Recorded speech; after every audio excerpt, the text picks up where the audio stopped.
नमस्कार। दिन भर की बड़ी खबरों में आपका स्वागत है। मैं हूं परवीन शेख। इस बुलेटिन में आज बात होगी यूपी में लगातार बीजेपी को लगते झटके की, सपा गठबंधन में सीटों की बंटवारे की। जानेंगे मथुरा में क्यों दिख रही है योगी को हार। विधानसभा चुनावों के सहारे 2024 की तैयारी में कांग्रेस की, और बात करेंगे आपके पंजाब विजन की। पीएम की सुरक्षा पर सुप्रीम कोर्ट की जांच टीम की, और बुलेटिन के आखिर में बात धर्म संसद पर कोर्ट के केंद्र को नोटिस की। लेकिन तमाम बड़ी खबरों से पहले एक नजर सुर्खियों पर। कोरोना महामारी को लेकर स्वास्थ्य मंत्रालय का निर्देश, हल्के लक्षण के साथ लगातार 3 दिन ना आए बुखार तो बिना टेस्टिंग कोरोना मरीज को कर सकते हैं डिस्चार्ज। भाजपा मुख्यालय के 42 कर्मचारी कोरोना पॉजिटिव। मंगलवार को यूपी चुनाव को लेकर हुई थी बड़ी बैठक। नड्डा, राजनाथ, गडकरी को हुआ कोरोना। नवजोत सिंह सिद्धू ने केजरीवाल पर साधा निशाना, कहा गिरगिट से भी ज्यादा रंग बदलते हैं केजरीवाल, मुझे बार बार बुलाने की कर रहे हैं कोशिश, डिप्टी सीएम पद का दे रहे हैं ऑफर। शेयर बाजार में तेजी जारी, 61,000 के पार पहुंचा सेंसेक्स। 533 अंकों की तेजी के साथ 61,150 पर बंद हुआ सेंसेक्स। निफ्टी 157 अंकों की तेजी के साथ 18,212 पर हुआ बंद। सुर्खियों के बाद बात आज की सबसे बड़ी खबर की। उत्तर प्रदेश विधानसभा चुनाव से पहले पिछड़े समुदाय से आने वाले कद्दावर नेता स्वामी प्रसाद मौर्य ने योगी कैबिनेट से इस्तीफा देकर बीजेपी को तगड़ा झटका दिया है। स्वामी के इस्तीफे के बाद बीजेपी से जाने वाले विधायकों की लाइन लग गई है। अब एक और कैबिनेट मंत्री ने बीजेपी को बाय बाय बोल दिया है।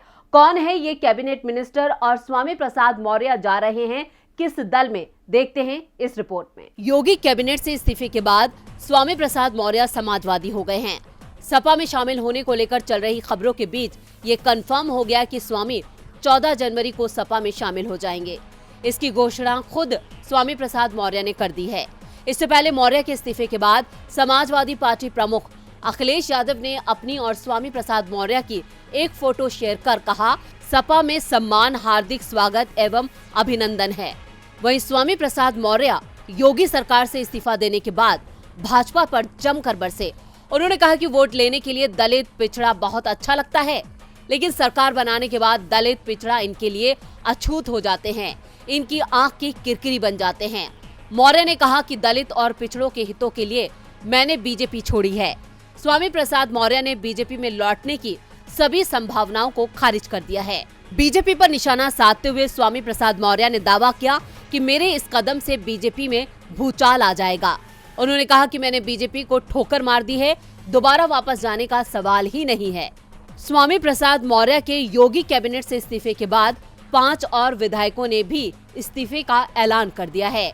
इनमें बांदा के तिंदवारी विधानसभा सीट से विधायक ब्रजेश कुमार प्रजापति, शाहजहांपुर की तिलहर विधानसभा सीट से विधायक रोशन लाल वर्मा, कानपुर देहात की बिल्हौर सीट से विधायक भगवती सागर और औरैया जिले की बिधोना सीट से भाजपा विधायक विनय शाक्या शामिल हैं। इसके साथ योगी सरकार के एक और मंत्री दारा सिंह चौहान ने भी योगी आदित्यनाथ का साथ छोड़ दिया है।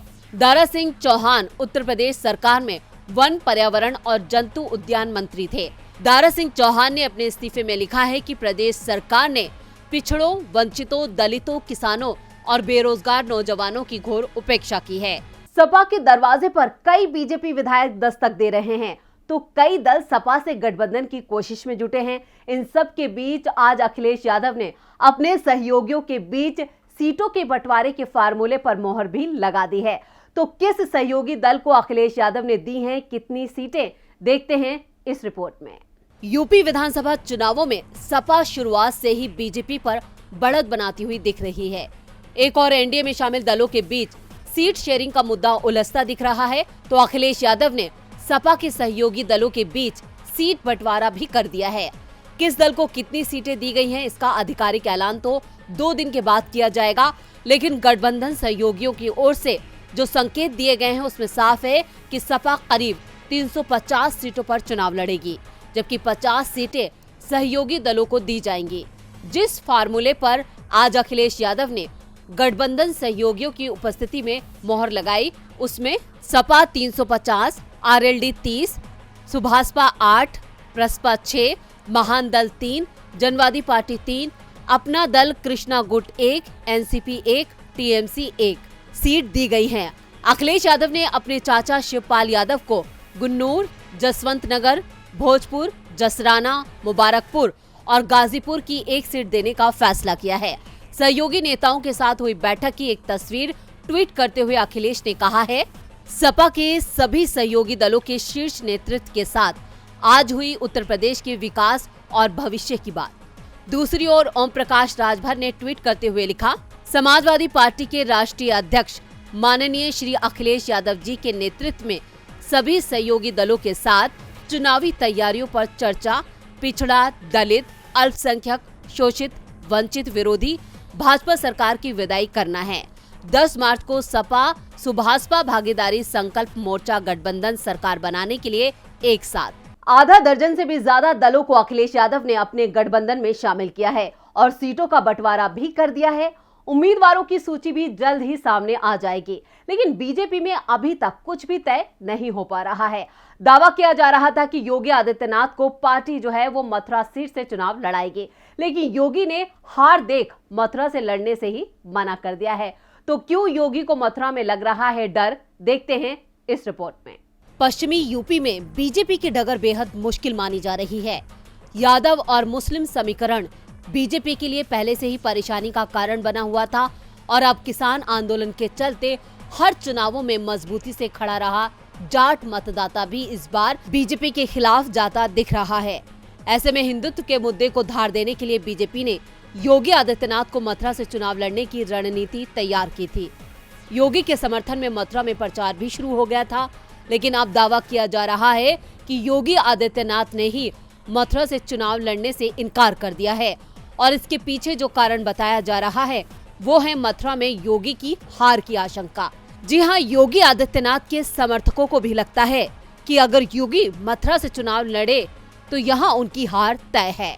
योगी यदि जीते भी तो जीत का अंतर बहुत कम होगा और इसके लिए भी योगी को मथुरा में ही डेरा डालना होगा। मथुरा में योगी को विपक्ष आसानी से घेर लेगा। पार्टी के अंदर भी योगी को किनारे लगाने की कोशिशें की जा रही हैं। योगी विरोधी नेता उन्हें मथुरा में उलझाने की रणनीति बना रहे हैं और इसी डर से योगी ने मथुरा से चुनाव लड़ने से इनकार कर दिया है। योगी ने कदम पीछे हटाए हैं, इसका राज मथुरा सीट के जातिगत समीकरणों में भी छुपा हुआ है। योगी भले ही गोरखपुर पीठ के महंत हैं और खुद को जाति और संप्रदाय से अलग मानते हैं, लेकिन यूपी की राजनीति जातियों में उलझी है। योगी क्षत्रिय समाज से आते हैं, जिनकी मथुरा विधानसभा सीट पर बहुत कम संख्या है।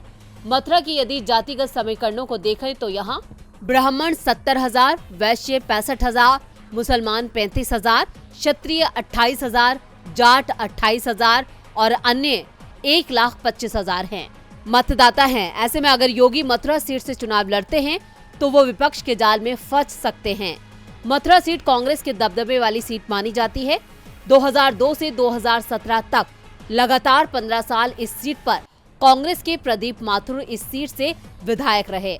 2017 में बीजेपी के श्रीकांत शर्मा यहां से चुनाव जीतने में कामयाब रहे थे। इसलिए हार के डर से योगी आदित्यनाथ ने मथुरा सीट से चुनाव लड़ने से इनकार कर दिया है और फिलहाल वो चुनाव लड़ने के लिए तैयार नहीं है। बीजेपी डरी हुई दिख रही है, जिस कारण से पार्टी का प्रचार अभियान तेजी नहीं पकड़ पा रहा है।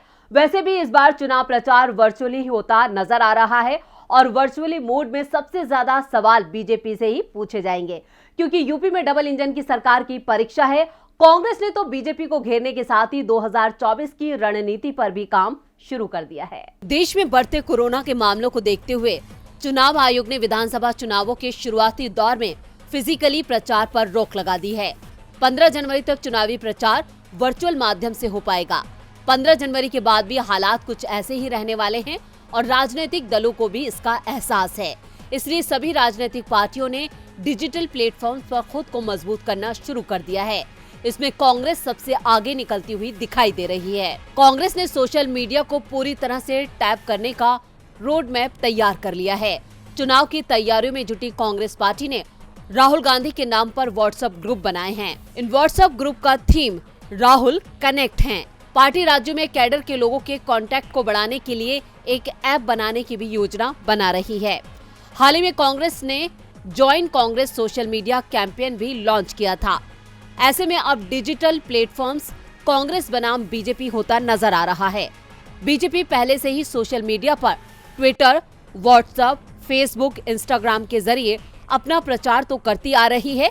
देश भर में बीजेपी का कोई भी कार्यक्रम या जनसभा को लाइव दिखाने के लिए बीजेपी लाइव नाम से इंटरनेट चैनल भी है और अब कांग्रेस ने भी बीजेपी को इस मामले में कड़ी टक्कर देने की पूरी तैयारी कर ली है। इसके साथ ही पार्टी ने सोशल मीडिया पर आक्रामक कैंपेनिंग शुरू कर दी है।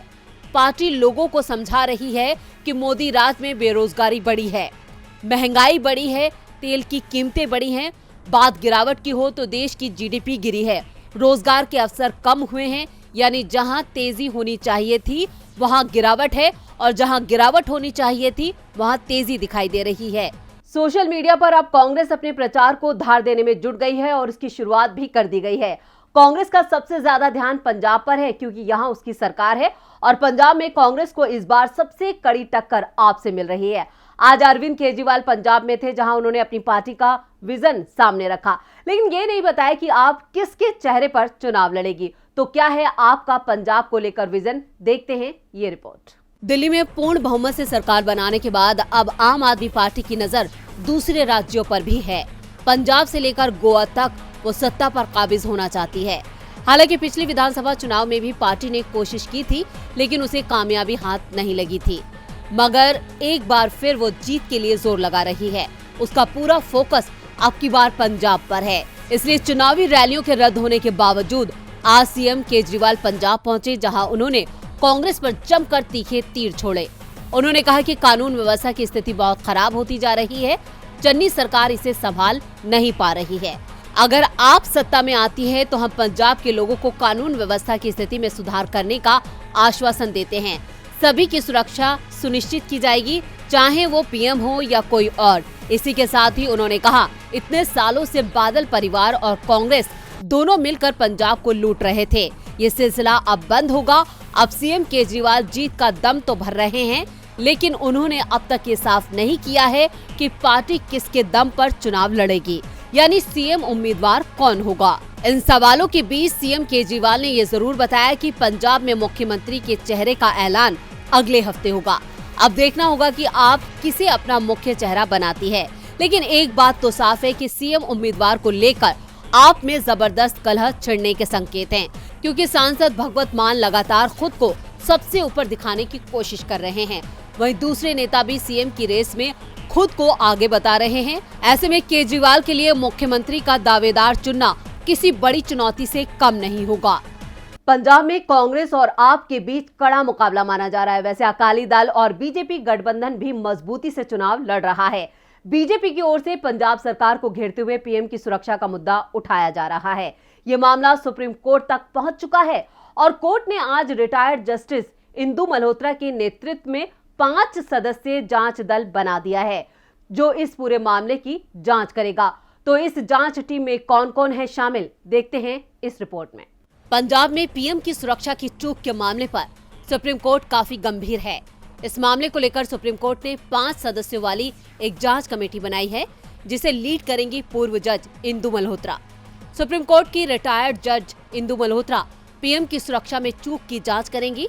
सुप्रीम कोर्ट ने बुधवार को इसका आदेश दिया कि रिटायर्ड जज जस्टिस इंदु मल्होत्रा की अध्यक्षता में एक जुडिशियल कमेटी प्रधानमंत्री नरेंद्र मोदी की हाल ही की पंजाब यात्रा के दौरान सुरक्षा चूक की जांच करेगी। कमेटी के दूसरे सदस्यों में एनआईए के महानिदेशक, पंजाब के सुरक्षा महानिदेशक और पंजाब और हरियाणा हाई कोर्ट के रजिस्ट्रार जनरल भी शामिल हैं। जांच कमेटी सुरक्षा में चूक कैसे हुई इसकी जांच करेगी और प्रधानमंत्री की सुरक्षा के लिए जो जरूरी उपाय होंगे उनके लिए सुझाव भी देगी। यह आदेश चीफ जस्टिस एन.वी. रमन्ना और जस्टिस सूर्यकांत और जस्टिस हिमा कोहली की पीठ ने एक याचिका की सुनवाई करते हुए यह आदेश दिया है। इससे पहले सुप्रीम कोर्ट ने 5 जनवरी को पंजाब दौरे पे गए प्रधानमंत्री नरेंद्र मोदी की सुरक्षा में सेंध के मामले की जांच के लिए केंद्र सरकार की गठित कमेटी को भंग कर दिया था। पंजाब सरकार की तरफ से केंद्र की जांच समिति की निष्पक्षता पर सवाल उठने के बाद सुप्रीम कोर्ट ने ये फैसला किया था। इसके साथ ही सुप्रीम कोर्ट ने एक स्वतंत्र जांच समिति का गठन कर दिया था। पीएम मोदी 5 जनवरी की सुबह पंजाब में भटिंडा पहुंचे थे। इसके बाद उन्हें हेलीकॉप्टर से हुसैनीवाला स्थित राष्ट्रीय शहीद स्मारक जाना था। बारिश और खराब विजिबिलिटी की वजह से सड़क मार्ग से जाने का निर्णय लिया गया था। हुसैनीवाला के राष्ट्रीय शहीद स्मारक से करीब 30 किलोमीटर की दूरी पर जब प्रधानमंत्री का काफिला एक फ्लाईओवर पर पहुंचा तो कुछ प्रदर्शनकारियों ने सड़क को जाम कर दिया था। प्रधानमंत्री 15 से 20 मिनट तक फ्लाईओवर पर फंसे रहे, जिसे पीएम की सुरक्षा में चूक माना जा रहा है। इसके बाद पीएम मोदी भटिंडा एयरपोर्ट पर वापस लौट आए, जहां उन्होंने एयरपोर्ट पर मौजूद पंजाब अधिकारियों से कहा अपने सीएम को थैंक यू कहना कि मैं जिंदा वापस लौट आया। और बुलेटिन के आखिर में बात धर्म संसद की। 5 राज्यों की विधानसभा चुनाव से पहले धर्म संसद के नाम पर देश में धार्मिक ध्रुवीकरण की कोशिशें शुरू हो गई हैं। उत्तराखंड और छत्तीसगढ़ धर्म संसद में जिस तरह के भाषण मंच से दिए गए, उसकी चर्चा विदेशों तक हुई। ये मामला सुप्रीम कोर्ट तक पहुंचा है। कोर्ट ने इस मामले में केंद्र सरकार को नोटिस जारी किया है। तो क्या है पूरा मामला, देखते हैं इस रिपोर्ट में। धर्म संसद में जहर उगलने, समाज को बांटने और एक खास समुदाय के खिलाफ तल्ख टिप्पणी करने वालों की अब खैर नहीं, क्योंकि सुप्रीम कोर्ट ने हाल ही में आयोजित हुए कार्यक्रमों में नफरत फैलाने वाले भाषण देने वाले लोगों के खिलाफ जांच और कार्रवाई करने का निर्देश देने का अनुरोध करने वाली याचिका पर बुधवार को केंद्र से जवाब मांगा है। प्रधान न्यायाधीश एन.वी. रमन, न्यायमूर्ति सूर्यकांत और न्यायमूर्ति हिमा कोहली की पीठ ने पत्रकार कुर्बान अली और पटना उच्च न्यायालय की पूर्व न्यायाधीश एवं वरिष्ठ अधिवक्ता अंजना प्रकाश की याचिका पर नोटिस जारी किया है। सुप्रीम कोर्ट अल्पसंख्यकों के खिलाफ आपत्तिजनक भाषणों के इस मामले में अगली सुनवाई 10 दिनों के बाद करेगा। याचिका में नफरत फैलाने वाले भाषण देने की घटनाओं की एसआईटी जांच कराने की भी मांग की गई है। पीठ ने याचिकाकर्ताओं को भविष्य में धर्म संसद आयोजित करने के खिलाफ स्थानीय प्राधिकरण को अभिवेदन देने की अनुमति दी। न्यायालय ने मामले में आगे की सुनवाई 10 दिन बाद के लिए सूचीबद्ध की है। आपको बता दें कि धर्म संसद में नफरत वाले भाषण को लेकर सुप्रीम कोर्ट के 76 नामी वकील भी सीजेआई एन.वी. रमन्ना को चिट्ठी लिख चुके हैं। वकीलों ने मांग की थी कि इस कार्यक्रम का संज्ञान लिया जाए। इसके साथ ही राष्ट्रपति और प्रधानमंत्री को एक खुले खत की कॉपी मुख्य न्यायाधीश एन.वी. रमन को भी भेजी गई थी। ये खत सेना के 5 पूर्व प्रमुख, बड़े नौकरशाहों और एक्टिविस्ट ने लिखा था। याचिका में कहा गया है कि एक कार्यक्रम हरिद्वार में यति नरसिंहानंद की तरफ से और दूसरा कार्यक्रम दिल्ली में हिंदू युवा वाहिनी की तरफ से आयोजित किया गया था और इन कार्यक्रमों में एक विशेष समुदाय को निशाना बनाया गया था। तो आज इस बुलेटिन में बस इतना ही। देखते रहिए डीबी लाइव। नमस्कार।